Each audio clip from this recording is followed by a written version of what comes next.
बंधुओं, जैसा कि ये सर्वविदित है कि व्यापक देश व जनहित की कड़वी हकीकत के बारे में देश व दुनिया को जागृत करके लोकतंत्र एवं संविधान को मजबूती प्रदान करने की बजाय इन दिनों आर्टिफिशियल इंटेलिजेंस अर्थात एआई को सफलता की कुंजी बताने की स्वार्थी चर्चाओं के बीच अब मीडिया जगत में भी किसी न किसी बहाने बीएसपी के बारे में ये चर्चा है कि उत्तर प्रदेश में पार्टी विधानसभा का होने वाला अगला चुनाव गठबंधन में लड़ेगी। इसकी ये आम चर्चा है, जो विशुद्ध रूप से लोगों को गुमराह करने की नीयत वाला ये फेक न्यूज़ है। अर्थात ये बिल्कुल गलत, झूठ, हवाई में मनगढ़ंत खबर है तथा ऐसे में नेताओं के साथ साथ मीडिया को भी इस प्रकार की कटी पतंग जैसी उड़ान भर के अपना मजाक खुद उड़ाने से जरूर बचना चाहिए। जबकि इसके बारे में अर्थात अकेले अपने बलबूते पर चुनाव लड़ने के बारे में बीएसपी की राष्ट्रीय अध्यक्ष द्वारा मेरे द्वारा खुद एक बार नहीं बल्कि कई बार सार्वजनिक तौर पर तथा खास तौर से दिनांक 9 अक्टूबर सन 2025 को बीएसपी के जन्मदाता एवं संस्थापक मान्यवर श्री कांशीराम जी के पुण्यतिथि के मौके पर लखनऊ में आयोजित विशाल महारैली में भी इसकी खुली घोषणा की गई है, जिसकी पूरे देश भर में चर्चा होने के बाद अब ऐसी किसी भी चर्चा व बहस आदि की कोई संभावना नहीं बची है। लेकिन फिर भी कुछ लोग और कुछ मीडिया भी इनकी घिनौनी साजिश में पड़कर इस प्रकार की फर्जी उड़ान भरकर अपना समय और इमेज दोनों बर्बाद करते हैं, तो इसे फिर बीएसपी विरोधी हथकंडा ही माना जाएगा, जिस पर लोगों को ध्यान देने की बिल्कुल भी ज़रूरत नहीं है। ये जो उल्टी पुल्टी गलत जो खबरें देते रहते हैं अलायंस को लेकर, तो इस पर लोगों को ध्यान देने की बिल्कुल भी ज़रूरत नहीं है।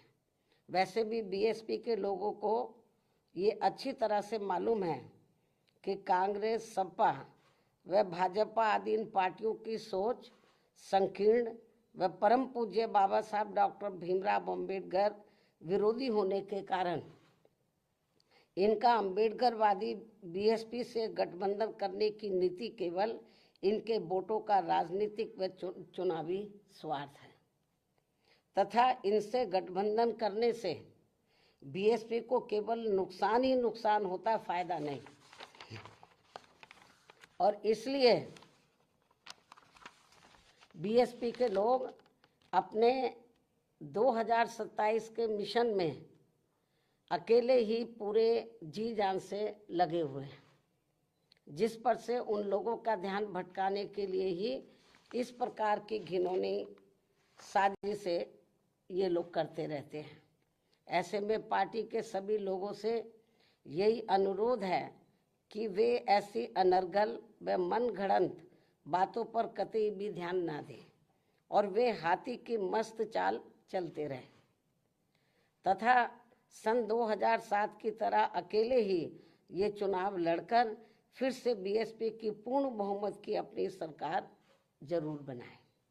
इसी प्रकार बीएसपी की राष्ट्रीय अध्यक्ष होने के साथ साथ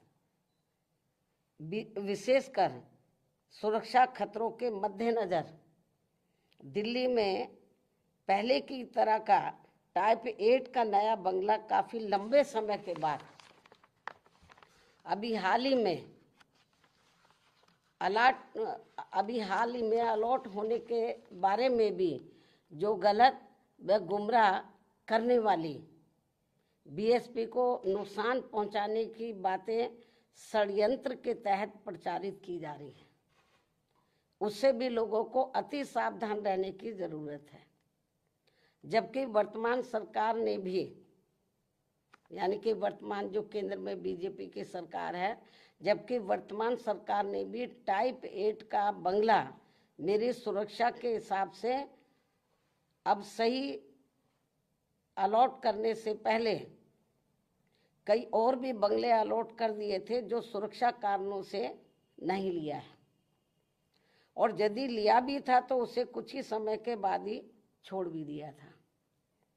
तब फिर अंत में अब मुझे टाइप 8 का सही बंगला अलॉट किया गया है, जिसे मैंने स्वीकार भी कर लिया है। जिसको लेकर भी अब किस्म किस्म की गलत बातें प्रचारित की जा रही हैं, क्योंकि इस मामले में ये बात भी सर्वविदित है कि सपा सरकार के चलते व इनके मुखिया के इशारे पर ही दिनांक 2 जून सन 1995 की लखनऊ स्टेट गेस्ट हाउस कांड में मुझ पर जानलेवा हमला होने के बाद अगले दिन दिनांक 3 जून 1995 को बीएसपी के नेतृत्व में यूपी में बनी पहली सरकार के समय से ही सुरक्षा कारणों से मुझे विशेष उच्च सुरक्षा तत्कालीन भारत सरकार द्वारा दी गई थी, तथा वह सुरक्षा खतरा कम होने की बजाय अब और भी बढ़ जाने के साथ साथ बीएसपी की राष्ट्रीय अध्यक्ष व पूर्व मुख्यमंत्री होने के नाते फिर दिल्ली में टाइप 8 का बंगला पूर्व में दिए गए 3 त्यागराज मार्ग के टाइप 8 के बदले में मिला है जी। पहले भी मुझे टाइप 8 मिला हुआ था जो तत्कालीन भारत सरकार द्वारा दिया गया था। इस प्रकार पार्टी की राष्ट्रीय अध्यक्ष एवं पूर्व मुख्यमंत्री होने के नाते व खासकर सुरक्षा आदि कारणों से केंद्र में रही कांग्रेसी सरकार के समय से ही मुझे टाइप 8 का बंगला मिलता रहा है, तथा अब इसको लेकर किसी भी प्रकार से संकीर्ण व अति घिनौनी राजनीति करना उचित नहीं है। इतना ही नहीं, बल्कि जैसे जैसे चुनाव नजदीक आएगा तो विरोधियों के साम दाम दंड भेद आदि के हथकंडे तथा बीएसपी को सत्ता से दूर रखने के षड्यंत्र और भी बढ़ते जाएंगे, जैसा कि हमेशा से होता रहा है।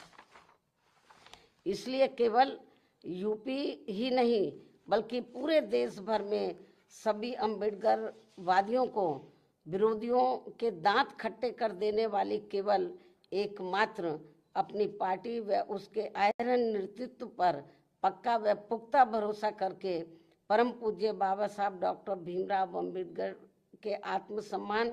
व स्वाभिमान के मूवमेंट को मजबूती प्रदान करने हेतु मिशनरी भावना के साथ इन्हें पूरे तन मन धन से लगे रहना बहुत जरूरी है। ये मेरी अपील भी है। धन्यवाद। जय भीम व जय भारत।